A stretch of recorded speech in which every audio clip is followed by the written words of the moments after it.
आज हम 2009 की स्टॉक मार्केट पर आधारित द स्कैम नाम की कोरियन मूवी को एक्सप्लेन करेंगे, जो ड्रामा और थ्रिलर से भरपूर एक ऐसे लड़के की कहानी है जो स्टॉक मार्केट के चक्कर में आकर कुछ ऐसे लोगों के बीच फंस जाता है जो स्टॉक मार्केट में फ्रॉड और धोखाधड़ी का काम करते हैं, और देखेंगे कैसे वह अपने आप को उनसे बचाता है और स्टॉक मार्केट से करोड़ों कमाते हैं। दोस्तों, अगर आप स्टॉक मार्केट या फाइनेंस से रिलेटेड कोई भी मूवी जो आप हमारे चैनल में देखना चाहते हैं, मूवी का नाम हमें जरूर कमेंट कीजिए।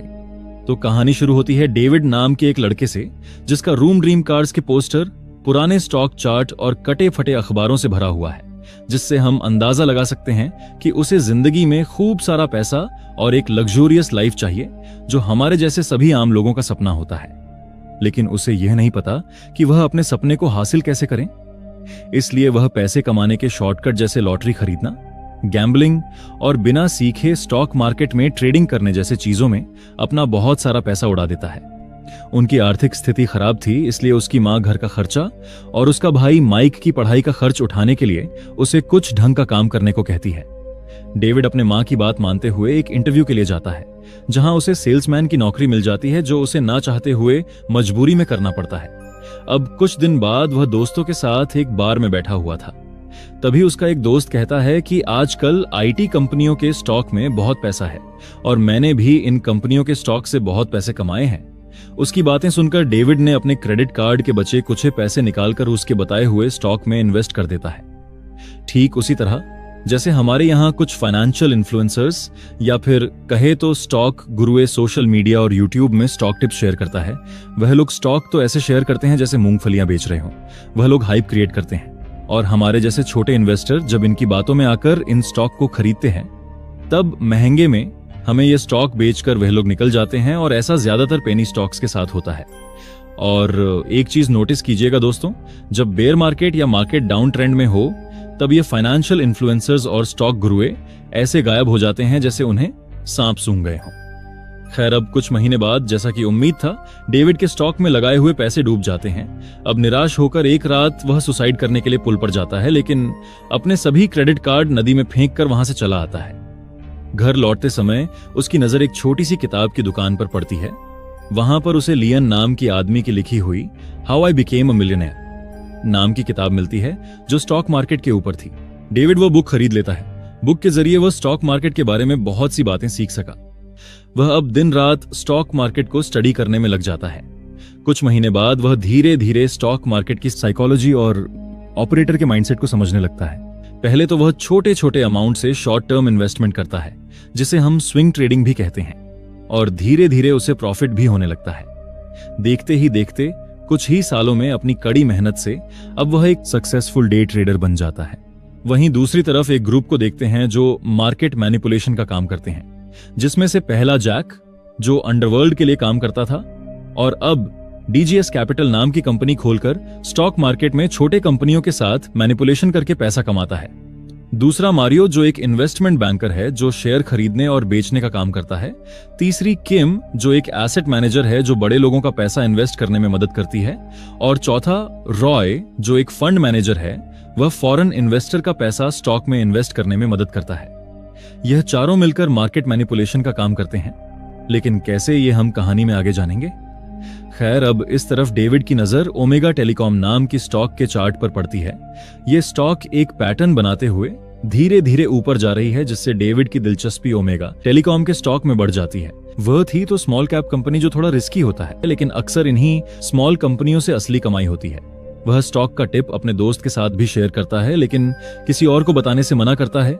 लेकिन उसका दोस्त ये बात पूरी मार्केट में स्प्रेड कर देता है, जिससे सब लोग ओमेगा के शेयर खरीदने लगते हैं और शेयर प्राइस तेजी से ऊपर जाने लगता है। शेयर मार्केट में टाइमिंग, यानी स्टॉक को सही टाइम पर खरीदना और उससे भी ज्यादा उसे सही टाइम पर बेचना बहुत इंपॉर्टेंट होता है। डेविड ओमेगा के शेयरों को अपने टारगेट प्राइस टच करते ही बेच देता है और बाकी लोग भी अपने शेयर बेचकर मुनाफा निकाल लेते हैं। इतने लोग एक साथ शेयर बेचने के कारण अचानक ओमेगा के शेयरों की कीमत गिर जाती है और इस वजह से जैक और उसके तीनों पार्टनर्स को भारी नुकसान होता है।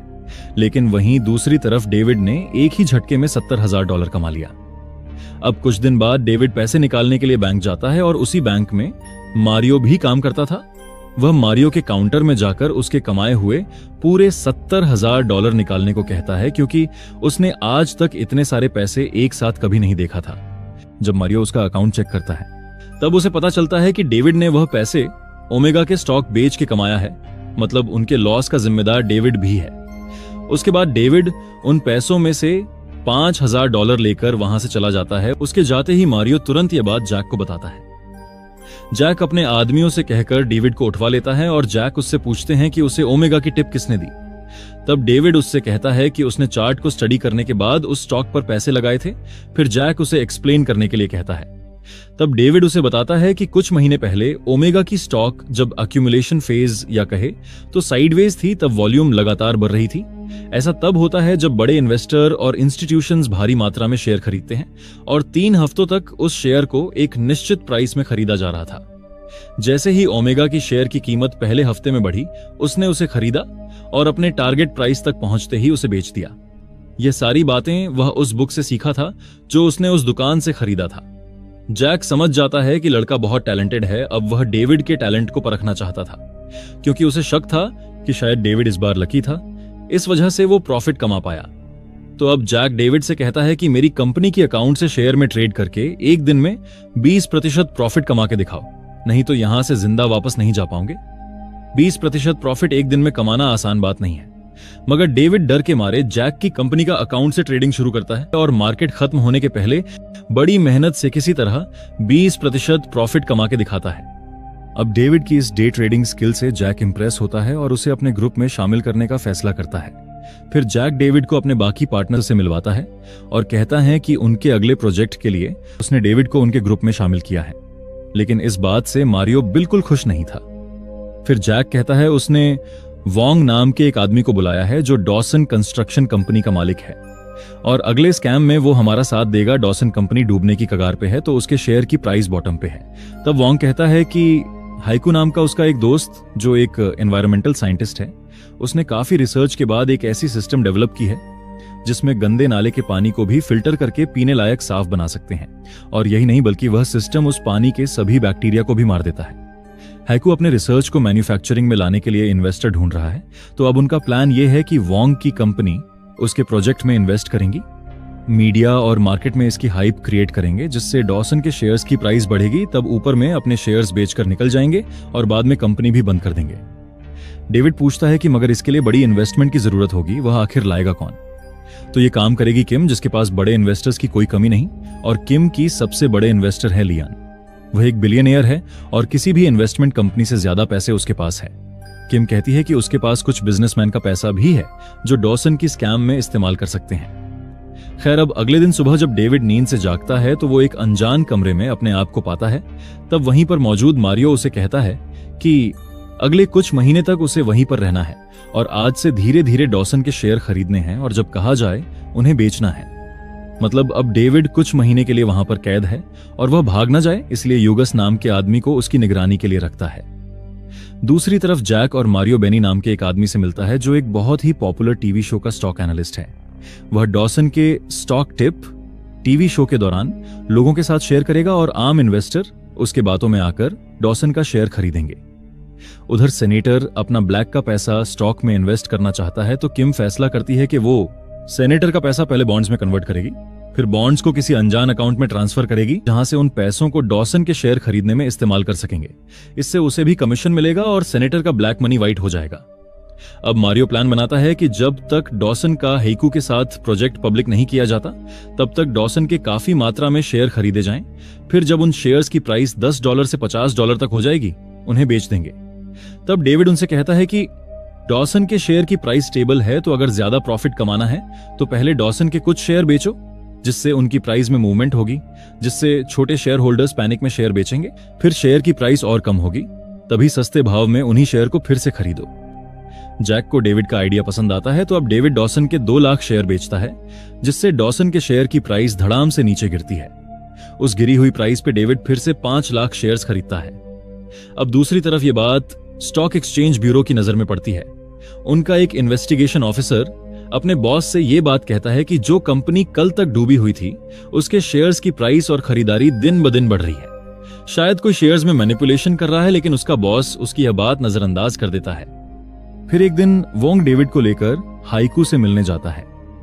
हाइकू अपने रिसर्च को लेकर बहुत एक्साइटेड था क्योंकि जल्द उसके रिसर्च किया हुआ प्रोडक्ट अब कमर्शियली मैन्युफैक्चर होगा। उस बेचारे को तो पता ही नहीं कि वह लोग उसे इस्तेमाल कर रहे हैं। डेविड को उस पर दया आती है। वह हाइकू से उसके प्रोजेक्ट रिपोर्ट की एक कॉपी ले लेता है। रास्ते में वोंग डेविड को एक फोन देके कहता है कि जब जैक डॉसन के शेयर बेचने वाला होगा तब वो पहले उसे कॉल करे ताकि वह अपने शेयर्स गिरने के पहले बेच सके। वो केविन को इसके लिए कमीशन देने का वादा भी करता है। किम भी डेविड को एक फोन देकर उससे वही कहती है जो वोंग ने उसे कहा। अब डेविड भी इस बात का फायदा उठाने की सोचता है। वो अपने भाई माइक से कहता है कि उसके अकाउंट में पड़े $70,000 को वह डॉसन के शेयर्स में इन्वेस्ट कर दे और जब वो उन्हें बेचने के लिए कहें उन्हें तुरंत बेच दे। अब दूसरी ओर जैक के दिमाग में अलग ही प्लान चल रहा था। वो शेयर मार्केट के छोटे मोटे स्कैम से तंग आ चुका था। वह कुछ बड़ा करना चाहता था, इसलिए वह पॉलिटिक्स में जाने की सोचता है जहां पैसे के साथ साथ पावर भी है। अब जैक अपना प्लान बताता है कि किम जिन अननोन अकाउंट में उसके ब्लैक के $20 मिलियन डालने वाली है, उन अकाउंट की एक्सेस डेविड को शेयर्स खरीदने के लिए दिए गए हैं। मगर जैक उन अकाउंट से डेविड के पहले ही पैसे निकाल लेगा। फिर वो डेविड को मार के उसकी बॉडी को कहीं दफना देगा, जिससे सबको ऐसा लगेगा कि डेविड सारा पैसा लेकर भाग गया है। और वह मारियो से यह भी कहता है कि अगर वो रूलिंग पार्टी को $2 मिलियन देगा तो वो उसे इलेक्शन का टिकट देंगे। जैक का प्लान सुन के मारियो थोड़ा डर जाता है। उधर स्टूडियो में स्टॉक एक्सपर्ट बेनी शो के दौरान कहता है कि डॉसन हाइकू के साथ एक प्रोजेक्ट शुरू कर रहा है जिसमें वो नई टेक्नोलॉजी का वाटर प्यूरिफायर का प्लांट डालने जा रहे हैं, तो डॉसन के शेयर के भाव बढ़ सकता है। डॉसन का शेयर प्राइस अब ऊपर जाने लगता है। तब डेविड माइक से कहता है कि जब शेयर की प्राइस $40 हो जाएगी तभी उन्हें बेच देना, क्योंकि जैक शेयर्स को $50 पे बेचने वाला है। अब मारियो का असली खेल शुरू होता है। वह डॉसन के शेयर का भाव थोड़ा बढ़ा के रॉय को बेचता है। फॉरेन इन्वेस्टर डॉसन के शेयर्स में इन्वेस्ट करता हुआ देख छोटे इन्वेस्टर भी डॉसन के शेयर खरीदना शुरू कर देता है। रॉय वही शेयर्स और ज्यादा भाव में जैक को बेचता है। फिर वह वापस वह शेयर्स भाव बढ़ाकर फिर से मारियो को बेचता है। दरअसल वो अपने शेयर्स को आपस में ही घुमाकर उनका प्राइस बढ़ा रहे थे। ठीक ऐसे ही हमारे स्टॉक मार्केट में कुछ साल पहले एक बड़ी कंपनी ठीक ऐसे ही अपने शेयर प्राइस बढ़ा रही थी, जिसका नाम मैं नहीं लूंगा, लेकिन व्यूअर्स आपको अगर नाम याद हो तो कमेंट में जरूर बताइएगा। खैर, अब इन सब के बीच डूबने वाला था स्मॉल इन्वेस्टर्स, जो इनके बिछाए हुए जाल में फंस चुके थे। यह सब देखकर डेविड को बहुत गुस्सा आता है, क्योंकि इस स्कैम से बहुत सारे स्मॉल इन्वेस्टर्स बर्बाद होने वाले थे। इसलिए मैं हमेशा कहता हूं, अपने रिसर्च और एनालिसिस के बेस पर ही स्टॉक में इन्वेस्ट या ट्रेड करें, ना कि किसी फाइनेंशियल इन्फ्लुएंसर या स्टॉक बाबा के टिप के चक्कर में आकर आंख बंद करके अपना पैसा स्टॉक मार्केट में लगाएं। अब डेविड फैसला करता है कि अगले ही दिन वो माइक को शेयर्स बेचने के लिए कहेगा। दूसरी तरफ जैक सब शेयर्स बेच के डेविड को मारने का फैसला करता है।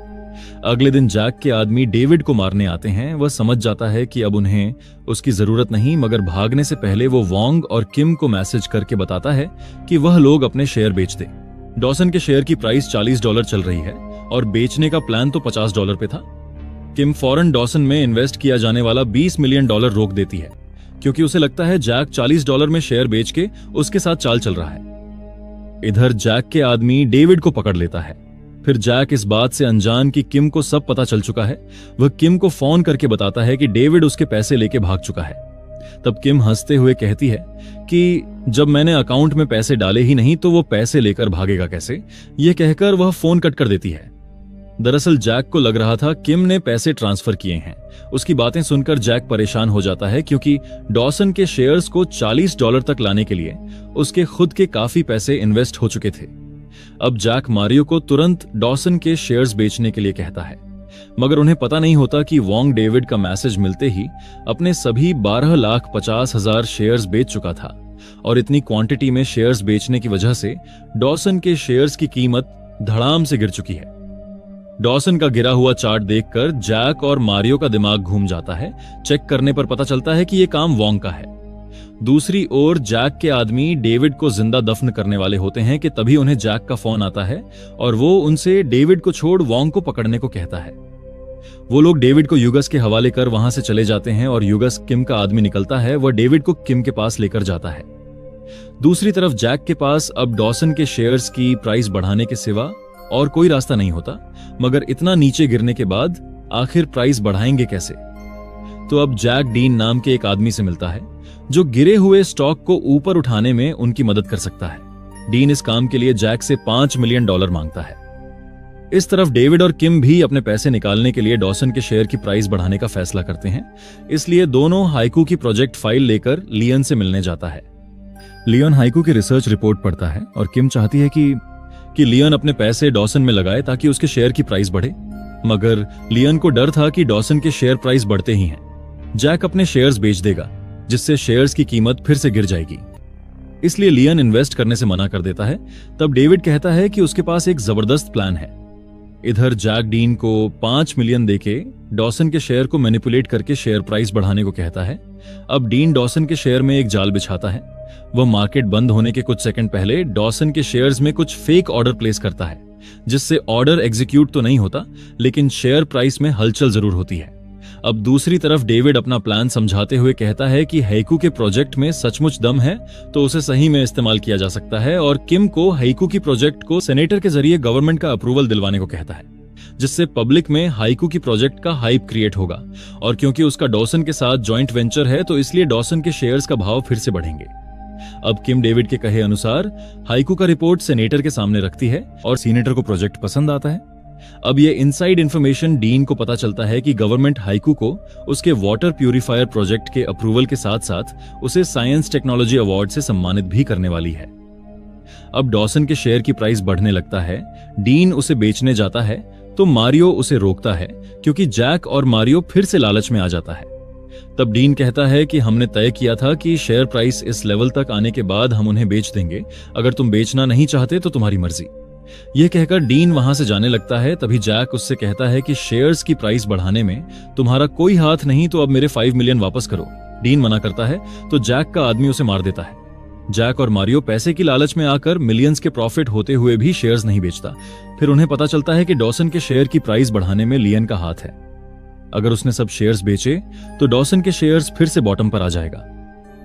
यह सुनते ही दोनों अपने शेयर्स फटाफट बेचना चाहा, लेकिन अब मार्केट बंद हो चुका था, जिससे जैक हाथ आए पैसों को जाते हुए देख बहुत गुस्सा हो जाता है। जैक समझ जाता है कि किम मेसन की एजेंट है तो उसको किसी भी हालत में कल सुबह शेयर बेचने से रोकना होगा। जैक के आदमी डीन की लाश को जैक की कार की डिक्की में डाल देते हैं और वही कार लेके वह किम के ऑफिस जाता है उसे रोकने के लिए, मगर वहां किम नहीं बल्कि डेविड था। किम तो एक कैफे में बैठ के मार्केट खुलने का इंतजार कर रही होती है। तभी वहां पुलिस पहुंच जाते हैं जो जैक और मारियो को स्टॉक मैनिपुलेशन और स्कैम के आरोप में अरेस्ट करते हैं। दरअसल किम ने ही उन दोनों के बारे में पुलिस को टिप दी थी। ऊपर से जैक की कार में डीन की डेड बॉडी मिलती है। अब उसकी तो लंबी लगने वाली है। हाइकू को उसके रिसर्च के लिए अवार्ड मिलता है। लियन डॉसन कंपनी को खरीद के उसे लियन बायोटेक में बदलता है और हाइकू के साथ प्रोजेक्ट जारी रखता है। डेविड अब लियन बायोटेक में बोर्ड ऑफ डायरेक्टर्स का एक मेंबर है और अब वह डे ट्रेडिंग छोड़ एक इन्वेस्टर के रूप में अपना स्टॉक मार्केट का सफर जारी रखता है। इसी के